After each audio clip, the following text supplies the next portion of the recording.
konnichiwa Bray. Ketemu lagi sama gue.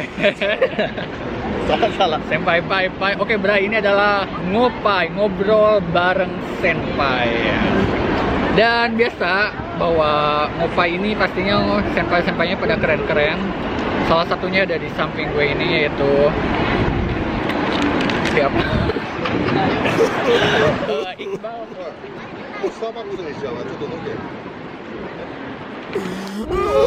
Oke Bray, jadi kita pindah tempat tadi kena insiden ya, karena itu ternyata bangkunya Starbucks ya, dan kita nggak pesen, jadi kita diusir.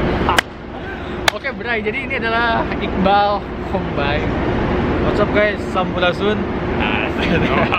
Oke, kita udah nanti collab ya, jadi pokoknya harus nonton di channelnya dia dan harus subscribe, like, dan pokoknya harus mampir ya. Mampir guys di channel gue, di tulis bawahnya. Oh iya, ada. Dulu juga kita kan pertama kali oh iya, di yang di Nara. Kalian ingat vlog Nara bareng Iqbal Hombai ya. Oke, dan sekarang ini ngopainya nih. Asli mana nih? Saya asli Bandung. Oh, Bandung Men. Bandung bukan cuma sekedar geografis, tapi lebih dari itu melibatkan perasaan yang bersama ketika sunyi. Iyalah, Bandung bikin betah dan bikin kangen ya.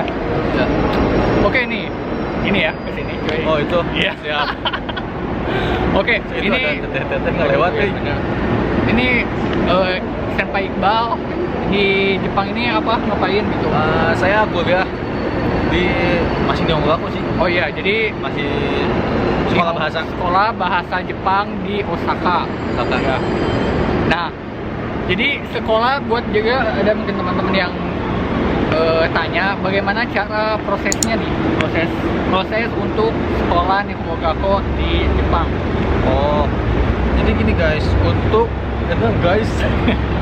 jadi gini, untuk prosedur sekolah ke Jepang itu tuh ada beberapa cara. Yang pertama, kita bisa individu atau bisa ke sekolah bahasa Jepang yang ada di Indonesia. Kalau gue lewat salah satu sekolah bahasa Jepang Indonesia di Cianjur. Oh, terus dari situ dari lembaga itu gue belajar bahasa Jepang dasar 2 bulan. Ya, sudah 2 bulan itu langsung berangkat ke sini. Berangkat di Osaka. Langsung ke Osaka. Nah, tujuan untuk Nihongogaku itu apa?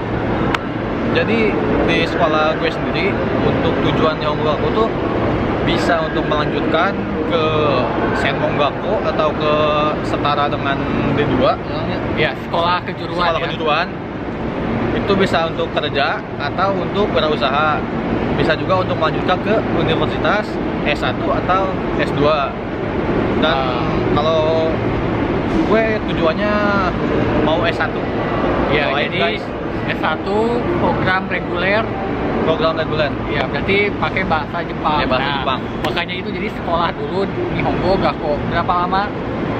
Nihongogakunya 2 tahun. Oh iya, Nihongogaku 2 tahun. Setelah itu ikut ujian ke universitas, ke Daigaku, dan baru sekolah di sini ya. Ya, baru di universitasnya. Iya. Nah, tentang biaya sekolah Nihongogaku. Biaya sekolah Nihongogaku kalau di itu tergantung kotanya Kang ya. Oh iya, beda-beda ya. Beda-beda. Kalau di Osaka sendiri itu rata-rata sih di 72 mang ya. Itu tuh sekitar 75 jutaan atau lebih. Ya. Sesuai dengan sekolahnya. Ya. Oh iya, itu untuk biaya 1 tahun. Oh, jadi biaya untuk 1 tahun itu sekitar 72 juta rupiah ya. Nah, terus kalau misalnya biaya hidup di Osaka gimana nih? Oh iya, jadi mahal. Osaka kan salah satu kota mahal kan ya?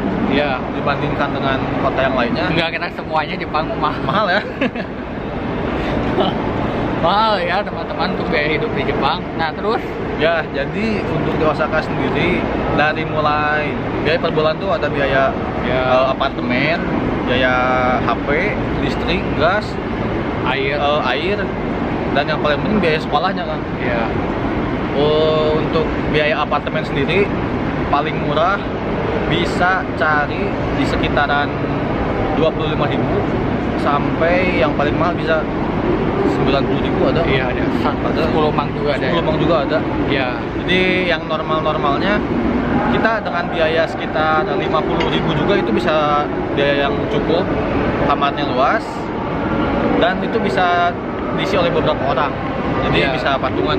Oh iya, jadi misalnya kurang lebih ada 5 mang Ada 5 mangan lah 1 bulan. Iya, ada. Untuk apartemen. untuk apartemen saja ya, Apartemen. 5 mang. Terus untuk biaya hidup makan Biaya hidup,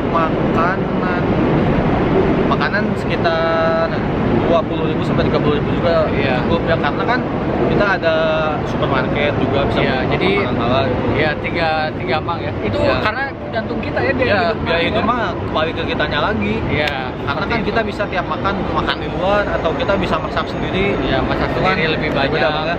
Ya, benar. Dan oke, setelah itu, nah bagaimana nih, apakah tentang Arubaito katanya bisa ya? Oh ya, promosi Nah. dulu sebentar. Oh iya, silakan. Di channel gue ada tentang cara mencari Arubaito di Jepang. Oh iya benar, harus mampir ya. Gue Ya. juga udah nonton, lucu banget itu. Iya benar-benar. Jadi buat teman-teman yang bagaimana sih cara cari Arubaito, itu ada ya tipsnya ya. Ada Silakan, tipsnya. harus nanti juga ditulis di description box ya. Bagaimana cara mencari Arubaito. Oke, nah si Arubaito ini emang gimana nih? Sesuai jadwal di sekolah Nihongo Gakko sama Arubaito gimana nih? Oh, ya jadi untuk Arubaitonya sendiri kita tuh ada 2 jenis, ada yang dicariin sekolah, ada yang kita nyari sendiri ya. Nah, kalian cariin sekolah, itu kita cuma tinggal mengajukan data-datanya ke sekolah, nanti sekolah yang nyari. Tapi kalau kita mengajukan sendiri, itu kita harus menyesuaikan jadwal kita di sekolah dengan jadwal Arubaito. Karena kan nggak mungkin kalau Arubaito di sekolah, Iya. kita ditabrakin jadwalnya kan nggak mungkin Iya, kan? nggak mungkin karena bentrok ya. Bentrok. Jadi kalau misalnya biaya Baito di sekolah mah udah insya Allah gitu kan, udah aman dengan waktu sekolah, nggak akan bentrok.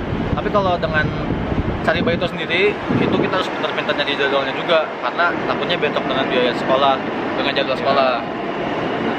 Dan banyak sekali ya tentang Arubaito ini. Jadi mampir ya, ada jenis-jenis Arubaito banyak banget di channelnya Iqbal Kombay.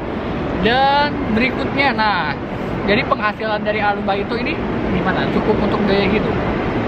Biaya hidup dari Arubaito alhamdulillah cukup.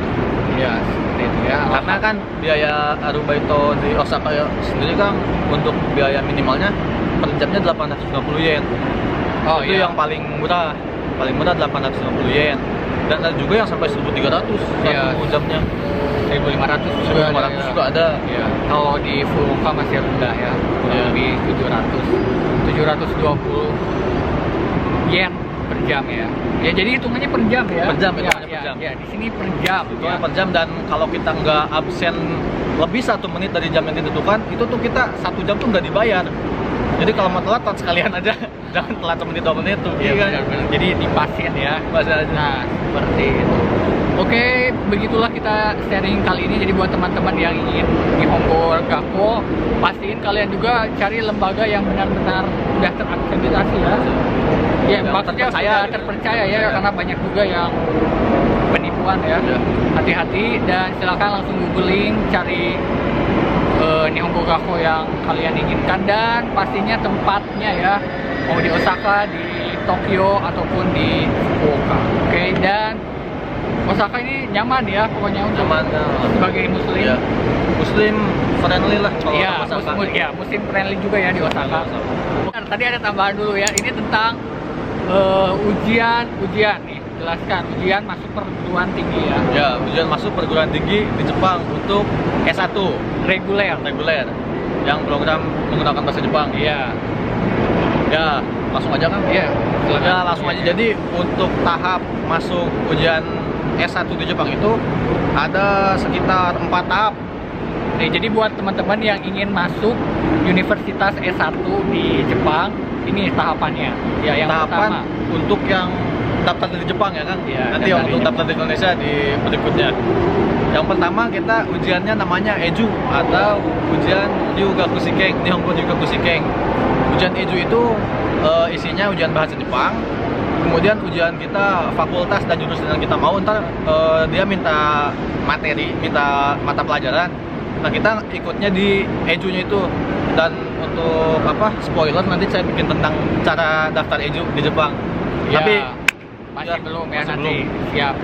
Ya, berarti Dan terus jadi misalnya universitas A minta untuk nilai Eju bahasa Jepang misalnya 220. Dan untuk jurusan B minta program yang diikuti adalah matematika course 2 dan kimia atau fisika. Jadi kita harus ngikutin jurusan yang mana yang kita mau ikuti, yang mau kita masuki. Misalnya kita mau jurusan ini dan minta ini, ya kita di Eju-nya itu harus jadwal sesuai gitu, harus pakai lobby. iya, jadi harus sesuai dengan Mata pelajarannya harus sesuai. jadi sesuai dengan bakat dan minat kita Ya, gitu. Jadi ya, terus berikutnya setelah ujian Eju Ujian Eju yang kedua ada ujian JLPT atau iya. ujian Noryokushikeng. Ujian JLPT ini ada 5 tingkat. Yang Iya. paling bawah ada N5 sampai naik ke atas N4, N3, N2, N1. Dan rata-rata untuk universitas sendiri itu mintanya N2 Iya, N2. ke atas rata-rata. N2 ya. Dan terus Sesudah kita lolos di dokumen Eju Eju dan terus Noryokushikeng kita udah lolos, ada ujian universitas itu sendiri. Jadi ada lagi ujian di universitas. universitas. Jadi universitas itunya yang sudah sesuai dengan jurusan. ya yang sudah sesuai, yang udah lolos dokumen tadi. Ya. Itu ada ujian dari ujian masuk universitasnya. Itu ujiannya bahasa Jepang dan sama materi-materi dasar juga ada. Itu tergantung universitas dan jurusannya. Dan ujian keempat itu wawancara atau mensetsu. Oh iya, mensetsu ya, penting banget itu karena Penting banget mensetsu. Dan hal yang pertama dinilai dari mensetsu di Jepang itu mulai dari cara mengetuk pintu untuk masuk ke ruangan mensetsunya itu. harus dibuat ya. buat videonya. Insya Allah. Ya. Oke, jadi tadi nanti ada PR-nya ya di channel Iqbal Kombay, bagaimana cara mensetsu atau wawancara, tips dan triknya ya. Dan trik wawancara untuk mencari kerja, Ya. cari baito kerja, Ya, sama itu juga penting masuk ya. universitas itu penting di Jepang. Soalnya gue juga nggak kepikiran itu ya. Ya gitu dari Aku- mulai ngetuk pintu. Ya karena diajarkan di Ya. Nihongo Gakko juga Di ya. Nihongo diajarin. Bagaimana prosesnya agar jadi si Nihongo Gakko itu agar bagaimana si muridnya bisa lolos ke universitasnya juga ya, Ya. tujuan mereka juga. Oke, dan kita juga akan doakan semoga Iqbal Kombay ini bisa lulus di ujian universitasnya dan sampai ketemu di channelnya Iqbal Kombay. Oke, bye. Bye.